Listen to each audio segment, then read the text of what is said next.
Hello મિત્રો, રામ રામ સીતારામ। તમે જે જોઈ રહ્યા છો રોજી ઘોડી જે તૈયાર થઈ ગઈ છે અત્યારે, જે હોળી ધૂળેટીનો તહેવાર પર્વ નિમિત્તે આજે સંપૂર્ણ રીતે તૈયાર છે હાલમાં। એના વિશે જાણીએ આજે કે આવા તહેવારનું કેટલું મહત્વ છે, પર્વનું કેટલું મહત્વ છે, એ બધું આજે આપણે જાણીશું। જેથી પરંપરા જૂની રૂઢિઓ જે ચાલી આવતી રાજાશાહી વખતની, એના વિશે આપણને થોડું જ્ઞાન મળશે, જાણવા મળશે કે અશ્વનું શું મહત્વ રહ્યું છે આજ સુધી તહેવારોની અંદર, હોળી ધૂળેટીની અંદર। તો મિત્રો ખાસ આગળ વિડીયોમાં બન્યા રહેજો।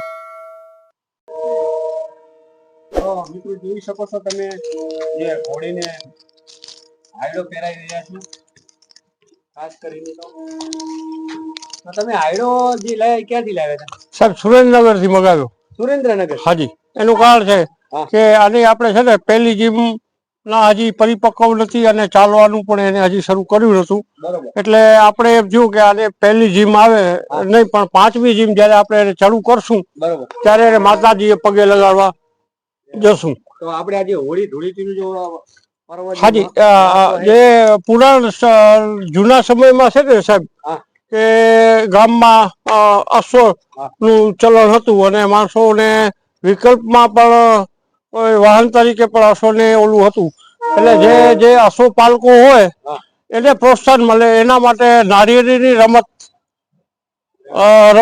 રમાડતા અને ગામના બધા અશ્વને એકદમ શણગાર કરી અને બધા તૈયાર રાખતા। સાંજના સમયે જયારે હોળી પ્રગટે ત્યારે ઘોડીને દર્શન કરાવી અને પછી આ લોકોની બધી જે ગેમ હતી એ બધી ગેમો જૂના વખતની એ રમાડવામાં આવતી। કઈ કઈ ગેમો હતી એમાં? નારિયેળીની રમત છે, દોડ છે, પછી એના રૂપની સ્પર્ધા હોય, સારી ચાલ છે, એ બધા એના છે। અને એના રૂપ અંગે અને જે અશ્વની જે એના અંદર જે ખાસિયતો હોય સ્પેશિયલી કે જેને કઈ કે સ્વામી પ્રેમી છે પ્રાણી અને આને સ્વામી પ્રત્યે કેટલો લગાવ છે એના પરીક્ષણો કરવામાં આવતા। અને જૂના બધા આપણા વડીલો છે એ એનામાં માહિર હતા અને રાજાશાહીના સમયમાં અશ્વદળ પણ રહેતા। જ્યારે યુદ્ધનો કે એવો કોઈ સમય આવે ત્યારે ગામના બધા સારા અશ્વો હોય એના ઉપર નવયુવાન લોહિયાળ આપણા યુવાનો છે એ જતા અને વિજય પ્રાપ્ત કરીને આવતા। એનું કારણ આપણો અશ્વ છે। અશ્વ છે ને, અશ્વ એક શક્તિનું પ્રતીક છે અને વિજય જેને કહી કે વિજય માટેનો એક માધ્યમ છે। જો સારું અશ્વ હોય તમારા ઘરે, જો કે આનો તો પરીક્ષણ બધા થઈ ગયા, એમાં લગભગ એનું પ્રમાણ નીકળે છે દિવાંશી અશ્વ તરીકે। મારા પાસે 2.5 મહિનાનું હતું ત્યારે હું એને લઈ આવ્યો હતો, જે આપણા આગલા ઇન્ટરવ્યુમાં આપણે એને જોયું।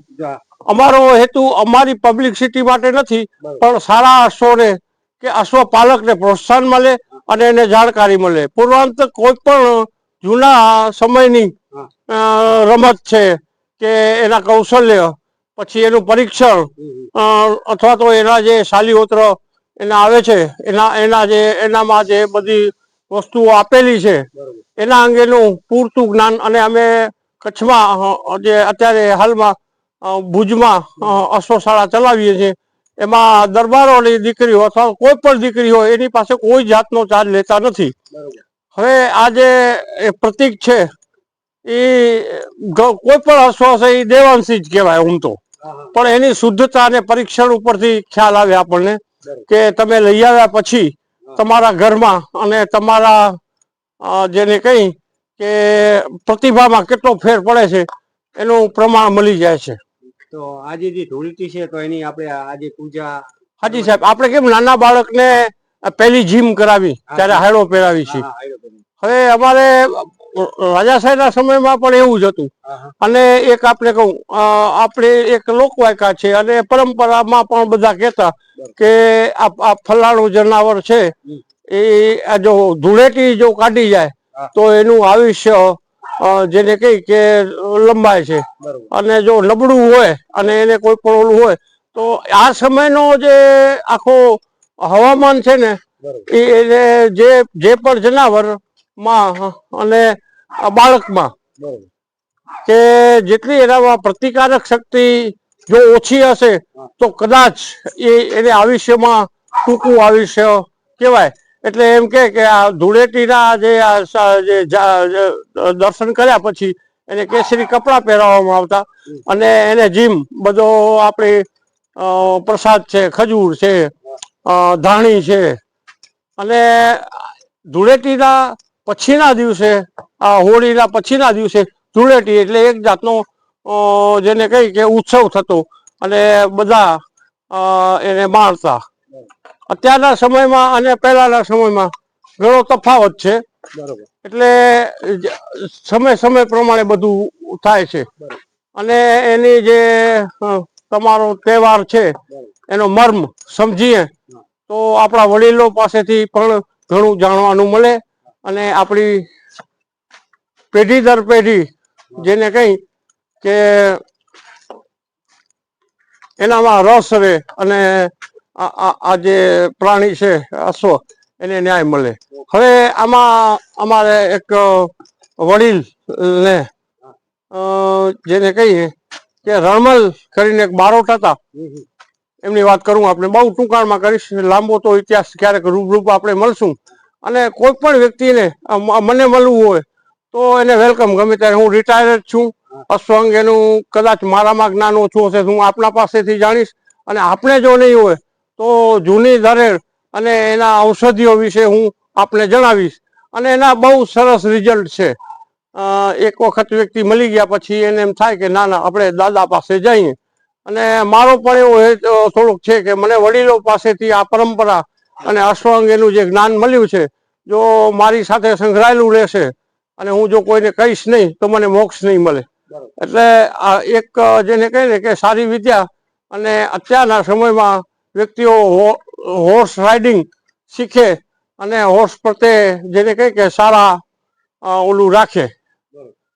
અને બાકી તો હવે બીજું તો શું ખાસ કહેવાનું કે આપણે જે બારોટની વાત કરતા હતા રણમલજી, એને કોઈ પણ રાજાએ પાસે ગયા અને એમને માગણી કરી કે મને લખ્યો ઘોડો અને લાખ જો પોશાક કોઈ રજવાડામાંથી મને મળે તો હું ઈ યાચું છું.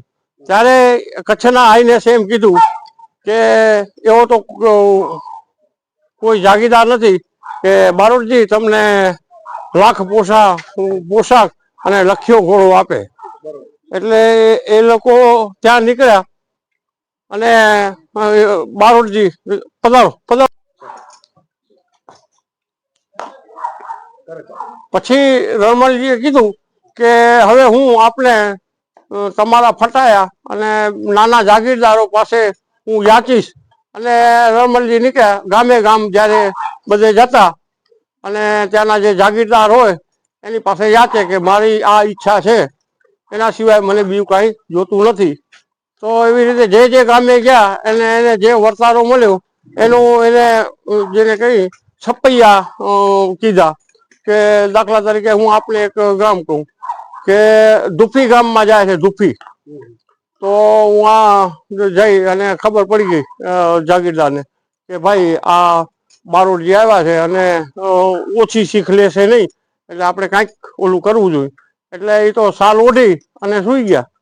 અને રણમલજીએ પૂછ્યું કે નથી તો કે ના બારે ગયા છે. એટલે એને જોઈ લીધું કે આ ભાઈ તો સૂતા છે ગોદડું ઓઢી, પણ ગોદડામાં થોડાક છિદ્ર હશે એના કારણે એની મૂછુના જે આંકડાના જે છે ને તસિયા બારે નીકળ્યા. એટલે ભાઈ રણમલજી સમજી ગયા કે આ તો ભાઈ જે જાગીરદાર છે એ તો ગોદડું ઓઢીને સુઈ ગયા છે, એમની ઈચ્છા નથી.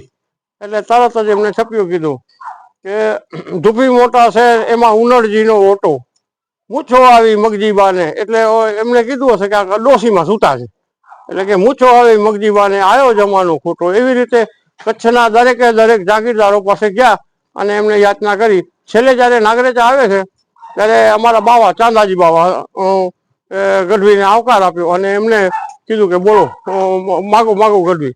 તો કે હું બધે ફરી આવ્યો, હવે કે રાજસ્થાન બાજુ જઈશ. આપણા કરતા ત્યાંના બધા જાગીરદારો છે પાણીદાર છે અને કોઈ દી બાળકનું વચન ઓલું કરતા નથી.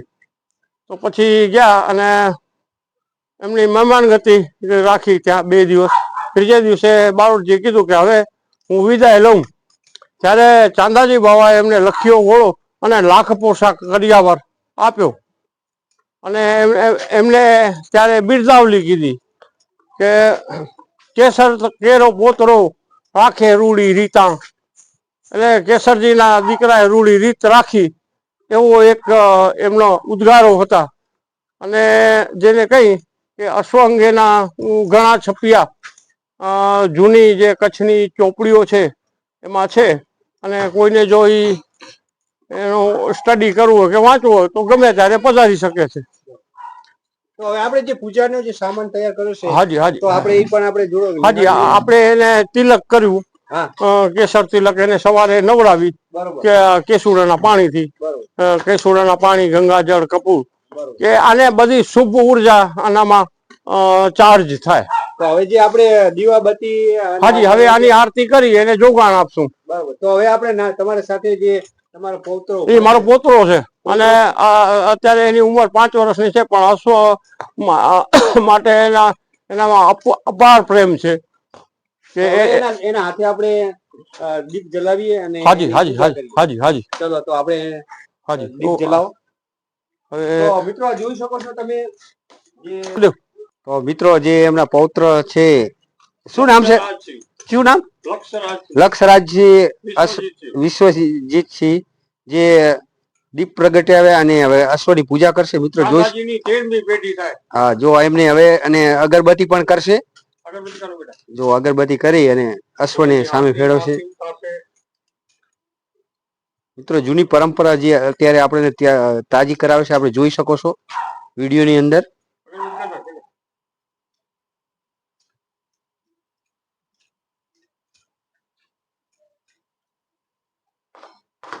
જો મિત્રો હવે એની પૂજા કરશે.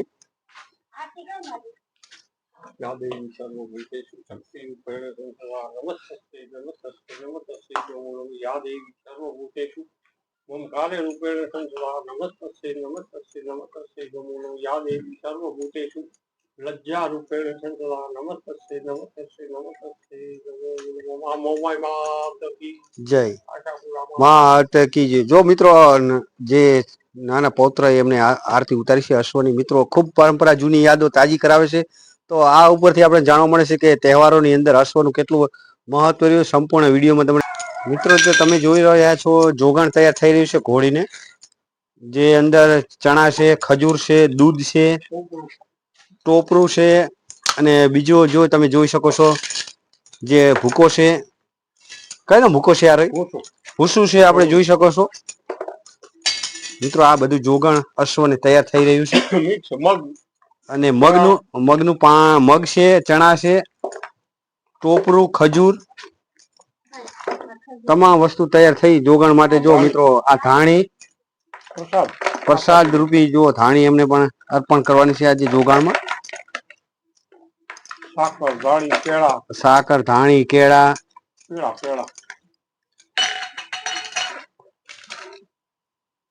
જો મિત્રો ખૂબ સરસ જોગાણ તૈયાર થઈ રહ્યું છે ઘોડી માટે. વાહ.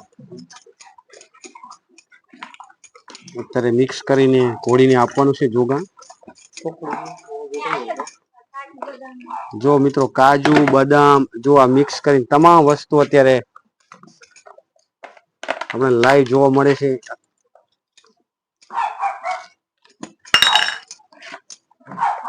તો મિત્રો હવે જોગાણ ઘોડી ખાશે.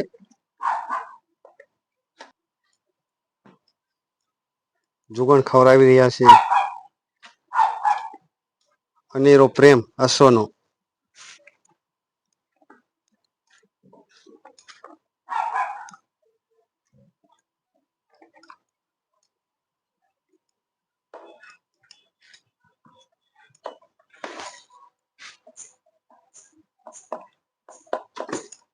તો મિત્રો આ વિડીયો ગમ્યો હોય તો લાઈક કરી દેજો, શેર.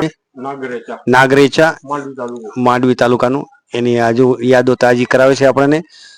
નીચે માં આશાપુરા માં ઢવાડીનો ફોટો રાખેલો છે. અને જે એમનું વિશ્વ મંડળ ચાલે છે વિશ્વ શક્તિ મંડળ વિશ્વ શક્તિ મંડળ નગેચા ગામ નાગરેચા. તાલુકો માંડવી કચ્છ એ આપણને અત્યારે જો પ્રમાણપત્ર સાથે આપણે જોવા મળે છે. તો મિત્રો ખાસ કરીને આ વિડીયો ઉતારવાનો એ હેતુ હતો કે પર્વ જે તહેવારો આવતા હોય હોળી ધૂળેટી એની આપણને યાદો તાજી કરાવે છે. જો મિત્રો આ જૂનામાં જૂની યાદો આપણને તાજી કરાવે છે. મહારાષ્ટ્ર પ્રાગમંડી. જો મિત્રો જે જૂના વખતની યાદો આજે આપણને જોવા મળે છે. કેટલા ઇનામો છે એ પણ આપણે જોઈ લઈએ. જો અંદર લગાયેલા છે બધા.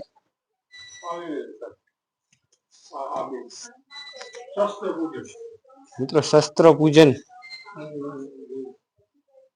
ભુજમાં થાય છે. જો મિત્રો જોવા મળે છે ભુજની અંદર શસ્ત્ર પૂજન એના પણ જે છબીઓ લગાવેલી છે એ પણ આજે આપણને તાજી કરાવે છે યાદો. પરંપરા મુજબની જે જૂની સાંગ છે, સાંગ સાથે ગુરજી જે આપણે લાલ દેખા છે ગુરજી છે બરોબર છે. રાજ પરિવાર અને ભુજના જે ક્ષત્રિય સમાજના વડીલો છે. વડીલો જો આ એમના જે મેડલો છે જે અર્પણ કરેલી જે મેડલો એ પણ આપણને અહીં જોવા મળે છે અશ્વના ખાસ કરીને. તો મિત્રો આવો વિડીયો હતો આજનો આપણો. અને બીજી એક યાદ તાજી કરાવે છે. આ ઢાલ કેવા છે? વાહ સરસ. જૂનીમાં 700 થી 800 વર્ષ જૂની ઢાલ છે. 700 થી 800 વર્ષ જૂની ઢાલ એ પણ આપણને આજે જોવા મળે છે મિત્રો આ વિડીયોની અંદર. ખૂબ સરસ છે. તો મિત્રો આ હતો આજનો વિડીયો આપણો ખાસ કરીને. તો વિડીયોને નિહાળજો મિત્રો, ખૂબ મજા આવશે. મિત્રો જો વિડીયો ગમ્યો હોય તો અંદર કોન્ટેક્ટ નંબર પણ આપેલો છે, અવારનવાર તમે કોન્ટેક્ટ કરી શકશો.